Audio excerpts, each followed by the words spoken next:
यही वक्त था जब बेंगलुरु के चिन्नास्वामी स्टेडियम के गेट नंबर 1 पर भगदड़ मची थी। 11 लोग मारे गए। ये लोग रॉयल चैलेंजर्स बेंगलुरु के आईपीएल जीतने का जश्न मनाने आए थे, अपने हीरोज को देखने आए थे। अब इस घटना को 24 घंटे पूरे हो रहे हैं, लेकिन सवाल अब भी बाकी रह गया है कि भगदड़ का जिम्मेदार कौन है।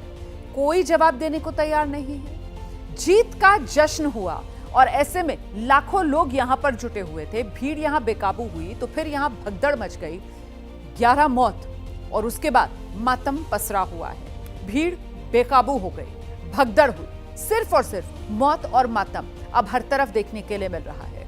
ये सब कुछ हमारे सामने, अगर अब तक सामने नहीं आया तो वो चेहरा सामने नहीं आया, वो लोग या फिर वो सिस्टम जो इन 11 मौत के लिए जिम्मेदार है। और आगे बढ़ेंगे। इस बीच बेंगलुरु हादसे को लेकर कर्नाटक हाईकोर्ट में सुनवाई हुई है। राज्य सरकार की ओर से कोर्ट में जानकारी दी गई है।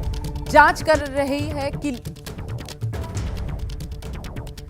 की जा रही है कि लापरवाही कहां हुई है, ये सरकार की तरफ से कहा गया है। भगदड़ में 11 लोगों की मौत हुई है, 56 घायल हुए हैं। सरकार के वकील ने अदालत को यह जानकारी दी है और कोर्ट की तरफ से कहा गया कि ऐसे मामलों के लिए एसओपी होनी चाहिए। हम इस मामले पर स्वतः संज्ञान ले रहे हैं। मामले की अगली सुनवाई अब मंगलवार को होगी।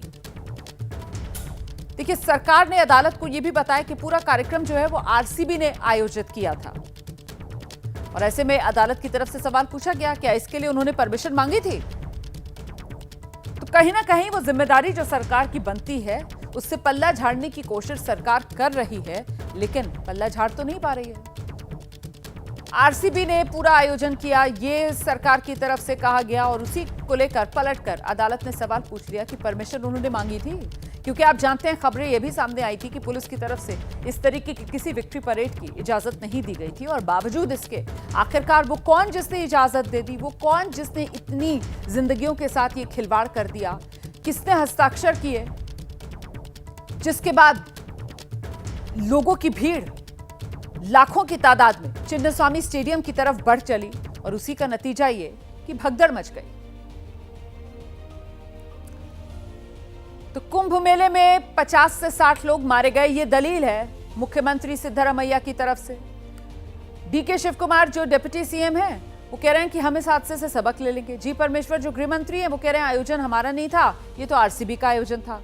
और वहीं प्रियांक खड़गे मंत्री हैं कर्नाटक सरकार में, वो कह रहे हैं कि हाँ, हम भीड़ नियंत्रित नहीं कर पाए। लेकिन साथ ही साथ राजनीति ना करे बीजेपी, ये भी सभी कांग्रेस के नेताओं की तरफ से नसीहत लगातार दी जा रही है।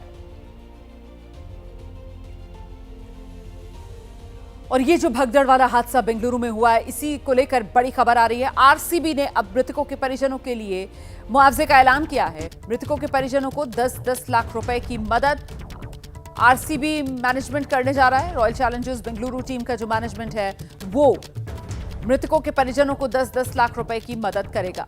घायलों के लिए आरसीबी केयर्स नाम का एक फंड बनाने की भी घोषणा कर रही है। तो आरसीबी की तरफ से कदम बढ़ाया गया है, पहल की गई है। मृतकों के परिवारों के लिए मुआवजा और घायलों की मदद के लिए केयर्स नाम का एक फंड बनाने की घोषणा आरसीबी ने कर दी है। सरकार की तरफ से भी 10-10 लाख रुपए का मुआवजा मृतकों के परिजनों के लिए ऐलान किया गया है और साथ ही घायलों का मुफ्त इलाज होगा। ये राज्य सरकार की तरफ से पहले ही ऐलान किया जा चुका है।